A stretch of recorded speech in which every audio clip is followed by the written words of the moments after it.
ప్రయోగరాజులో food అస్సలు బాగోపోయినా వాళ్ళు చేసే చపాతీలు అయితే చాలా బాగున్నాయి. వాటిల్లో ఏమి చేస్తారో కానీ టేస్ట్ అయితే వేరే లెవెల్. కాకపోతే వాళ్ళు వేసే కూర మనకు అస్సలు నచ్చదనమాట. ఎందుకంటే దాంట్లో ఉప్పు ఉండదు, కారం ఉండదు. ఉప్పు కారం లేని ఆ కూరలోనే ఆ చపాతీ అంత టేస్ట్ ఉందంటే మనం చేసుకుంటే ఇంకెంత బాగుంటుంది అని చెప్పేసి ట్రై చేశాను. వాళ్ళు ఏమేమి వేశారో నిజంగా నాకైతే ఐడియా లేదు.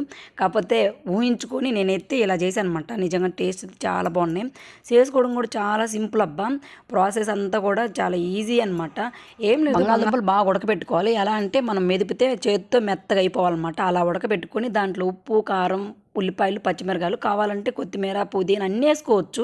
కావాలంటే చాట్ మసాలాలు కూడా వేసుకోవచ్చు. మేమైతే అన్ని తినాం కాబట్టి అయితే వేసుకోలేదన్నమాట. ఇంకో పక్క చపాతీ పిండిని మెత్తగా కలుపుకొని పక్కన పెట్టుకోవాలి ఒక అరగంట. తర్వాత ఇలా చపాతీ కొంచెం చేసుకొని దాని మధ్యలో ఈ బంగాళదుంప కూరని పెట్టి నేను వీడియోలో చూపించిన విధంగా మరీ గట్టిగా కాకుండా మెత్తగా ఉత్తుకోవాలన్నమాట. ఇది స్పీడ్ పెట్టే కాబట్టి మీకు అలా అనిపిస్తుంది. తర్వాత పెండి మీద రెండు పక్కల లైట్గా నూనె వేసుకొని కాల్చుకొని తింటే నిజంగా టేస్ట్ అయితే వేరే లెవెల్ అబ్బా. వాళ్ళు ఇంకా ఏదో పిండి కూడా వేశారు. ఎందుకంటే తింటుంటే కొంచెం పొడి పొడిగా అనిపించింది అనమాట లోపల చపాతీలో.